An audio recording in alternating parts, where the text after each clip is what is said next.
세계에서 가장 권위 있는 기관 중 하나인 하버드 대학교가 트럼프 행정부와의 치열한 정치적 갈등의 중심에 서 있습니다.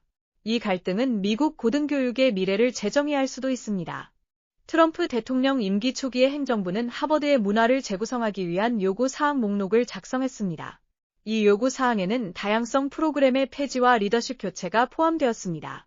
수십억 달러에 달하는 연구 자금이 걸린 상황에서 하버드의 지도부, 특히 앨런 가버 총장을 중심으로 한 리더들은 백악관과 협상에 나설 수밖에 없었습니다. 그러나 하버드의 변화는 공식적인 합의에 도달하기 훨씬 전부터 시작되었습니다. 트럼프 행정부의 요구는 하버드 측에서 간섭적이고 위헌적이라고 여겨졌습니다. 이 요구에는 채용 및 입학 관행에 영향을 미치는 내용이 포함되어 있었으며 가버 총장은 이를 강력히 반대했습니다.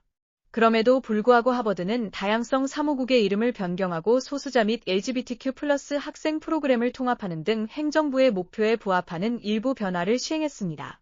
이러한 조치는 캠퍼스 내 자유로운 표현과 학문적 자유의 잠재적 침해에 대한 학생들과 교수진의 우려를 불러일으켰습니다.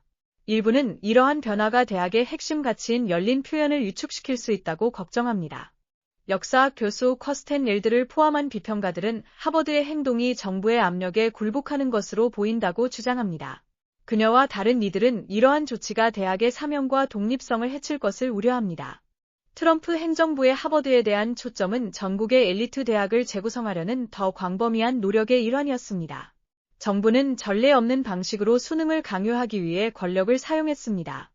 예를 들어 행정부는 하버드 중동연구센터의 특정 지도자들을 해임하고 서한지구의 비르제이트 대학교와 같은 기관과의 파트너십을 종료할 것을 요구했습니다. 하버드는 거버넌스에서 동문 영향력을 줄이고 국제 학생들의 활동 기록을 상세히 제공하라는 등 일부 극단적인 요구를 거부했습니다. 그러나 다른 영역에서는 양보를 했습니다. 중요한 변화 중 하나는 학생 징계 절차의 중앙 집중화로, 이는 행정부의 권고와 일치하는 조치였습니다. 하버드는 또한 유대인 캠퍼스 단체인 힐렐의 보안을 위한 자금을 지원하기로 동의했습니다. 이러한 행동은 하버드가 독립적으로 행동하고 있는지 아니면 외부 압력에 굴복하고 있는지에 대한 의문을 남겼습니다. 대학은 가치를 공개적으로 옹호하면서도 조용히 변화를 시행했습니다. 학생들과 교수진은 이러한 변화의 영향에 대해 의견이 분분합니다. 법학 교수 니콜라스 보이와 같은 일부는 교실 토론의 위축 효과가 있을 것을 걱정합니다.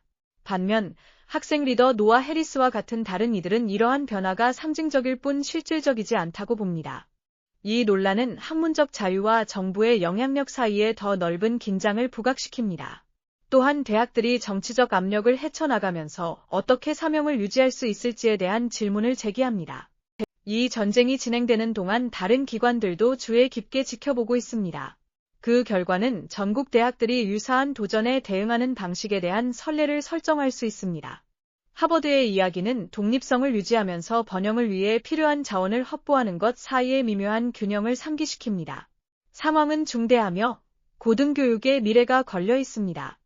여러분은 하버드의 변화와 대학을 형성하는 데 있어 정부의 역할에 대해 어떻게 생각하시나요? 아래 댓글로 알려주세요.